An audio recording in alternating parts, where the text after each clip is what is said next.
வணக்கம் நண்பர்களே. இது சித்தரோட மகிமை, கேளக்கிய சித்தரோட மகிமையை பற்றி நான் சொல்கிற 3வது வீடியோ இது. நிறைய வேண்டுதல் வச்சுருக்கிறேன் நான் அவர்கிட்ட. என்னையும் என்னை சார்ந்தவர்களுக்காகவும் நிறைய வேண்டுதல் வச்சுருக்கேன். இது 3வது. எனக்கு இது ரிசல்ட்டே ஜனவரி லாஸ்ட்டு பிப்ரவரி ஃபஸ்ட் வீக்கில் தான் ரிசல்ட் வரும்னு சொல்லி சொன்னாங்க. ஆனால் திடீர்னு பார்த்திங்கன்னா நேற்று இந்த என் தம்பி பொண்ணு ஃபோன் பண்ணுறா. அதான் எனக்கு பிஹெச்டி கிடச்சிருச்சு, நான் எதிர்பார்த்த காலேஜில் கிடச்சிருச்சு, ஃபாரினில் கிடச்சிருச்சு அப்படிங்கிறா.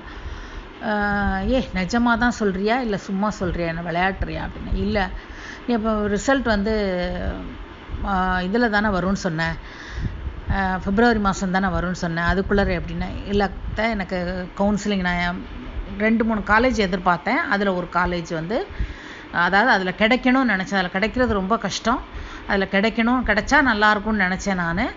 அந்த காலேஜில் ஒரு காலேஜில் எனக்கு கவுன்சிலிங் கூப்பிட்ருந்தாங்க நேற்று.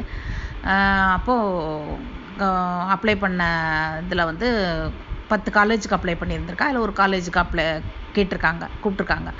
கூப்பிட்ட உடனே பேசியிருக்கிறா. பேசின உடனே அவங்களுக்கு இவளோட எல்லாமே சாட்டிஸ்ஃபேக்ஷனாக இருக்குது பண்ணி ஓகேன்னு சொல்லிட்டாங்க. ஓரலாக இவளுக்கு இவ்வளோ ஸ்டைஃபண்ட் கிடைக்கும், உனக்கு தங்குற இடம் யூனிவர்சிட்டிலே கொடுத்துருவோம் அப்படின்னு சொல்லி எல்லாம் ஃபைனல் பண்ணி இது பண்ணிட்டாங்க. உனக்கு அஃபிஷியல் லெட்டர் உனக்கு ஜனவரி மாதம் எண்டில் வரும், அப்போ தான் அனுப்புவோம் எல்லாருக்கும் அப்படின்னு சொல்லி சொன்னாங்களாம்.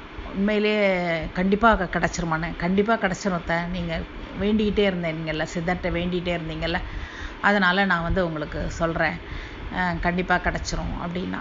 என்னால் நம்பவே முடியல. இது ஒரு பெரிய மிராக்கிள். அதாவது ஏதோ ஒரு காலேஜில் கிடைக்கும். ஏன்னா அவன் நல்லா எந்த கோச்சிங்கெல்லாம் போகாமல் கொஞ்சம் சின்சியராக படிக்கிற ஆள். யூஜி கிடச்சது அப்படி தான். அவளுக்கு ஈஸியாகவே கிடச்சிருச்சு. ஈஸியாக கிடச்சிருச்சுன்னு மீன்ஸ் அவளுக்கு அவள் கஷ்டப்பட்டு படித்தா. ஆனால் எந்த கோச்சிங் கிளாஸ் போகாமல், எங்கேயும் போகாமல், எந்த ரெக்கமெண்டேஷனும் இல்லாமல், எந்த பணமும் கொடுக்காம கிடச்சிச்சு.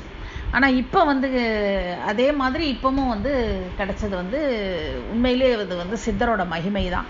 அது அவள் எதிர்பார்த்த 3 காலேஜில் கிடச்சது, ஒரு காலேஜில் கிடச்சதுங்கிறது பெரிய விஷயம். நீங்களும் ப்ரே பண்ணுங்கள், நம்பிக்கையோடு ப்ரே பண்ணுங்கள். 100% உங்களுக்கு நடக்கும். ஒரு சின்ன விஷயமா இருந்தால் ஒரு 3-4 நாளைக்குள்ளே நடந்துடும். பெரிய விஷயமா இருந்தால் 1 வாரம் 10 நாள் ஆகும். இன்னும் இல்லை, பெரிய ப்ராசஸ்னால் ஒரு பெரிய ப்ராசஸ் வச்சுருக்கேன். அதெல்லாம் எப்படியும் ஒரு 6 மாதம் ஆகலாம்.